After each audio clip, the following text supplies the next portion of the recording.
জুম্মা মোবারক বন্ধুরা। আজকে জুম্মার দিন। আজকে অবশ্যই একবার হলে চূড়া কাহাব পড়বে। আর এই যে গরুর মাংস নিয়ে আসছে।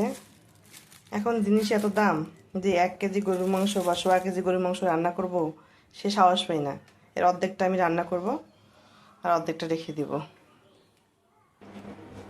বন্ধুরা, গরুর মাংস রান্না করার কথা ছিল, বাবা মা খাসির মাংস নিয়ে আসলো।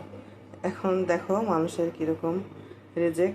আমি খাসির মাংস রান্না করতেছে, বাবা নিয়ে আসলো, তাদের জন্য এখন চা করতেছি। বাবা মা হলো আল্লাহর আশীর্বাদ। বাবা মা থাকলে তাদের জন্য তোমার দোয়া করবো সবসময়। রাব্বির হামহুমা কামা রাব্বায়ানি সাগীরা। এই যে মা রসমালাই নিয়ে আসছে। তুমি বললো না খাসির মাংস, আমার মেয়ে রেজাল্ট ভালো করেছে, এই জন্য মিষ্টি নিয়ে আসছে। খাসির মাংসটা রেখে দিচ্ছি। খাসির মাংস বেশি করে বন্ধুরা একটু পেঁয়াজ দেবে। খাসির মাংসটা পেঁয়াজ আর তেলে ভালো করে ভেজে নেবে, তাহলে গন্ধটা চলে যাবে। আমি পেঁয়াজ ছাড়াও আগেই তেলে ভাজি নেওয়া উচিত ছিল, আমি পেঁয়াজ দেওয়ার পরে মনে পড়লো যে না, খাসির মাংস তেলে ভাজতে সুন্দর হয়, তাহলে গন্ধটা থাকবে না। আর রান্না শেষে একটু ঘি দিয়ে দেবে বাস। রসুন দিলাম, আদা রসুন একটু বেশি পরিমাণে লাগে খাসির মাংসতে, নাহলে গন্ধটা যায় না। বন্ধুরা, আমার এই বারান্দায় আমি রাখছি তেজপাতা, আমার শ্বশুরবাড়িতে নিয়ে আসছি। আমার মেয়ে ছেড়ে দিচ্ছে পোলাওয়ের জন্য। পোলাও দাও। এখন করতেছি সাদা পোলাও। এখন আদা শেয়ারের জন্য একটা ছোটো এলাচ, আমার বাসায় ছোটো এলাচ নিয়ে আজকে দারচিনি দিলাম। আমি জানি না আজকে আমি পোলাও রান্না করবো, মা চাল নিয়ে আসলো।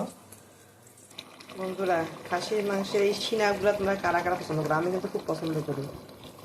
খাসির মাংস যত কষাবে অত ভালো হবে।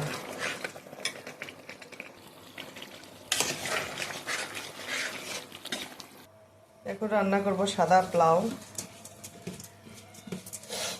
সমস্ত ফেসবুক ভাইরাল পোলাও, এই পোলাও রান্না করব।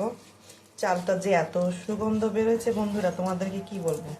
তোমাদেরকে যদি আমি খাওয়াতে পারতাম, যদি কোনোদিন সামর্থ্য হয়, সবাইকে ইনভাইট করবো ইনশাআল্লাহ। মাংস রান্না কমপ্লিট, পোলাও কমপ্লিট, শিং মাছ দিয়ে বেগুন কমপ্লিট করলাম, রান্না বান্না কমপ্লিট করে বন্ধুরা।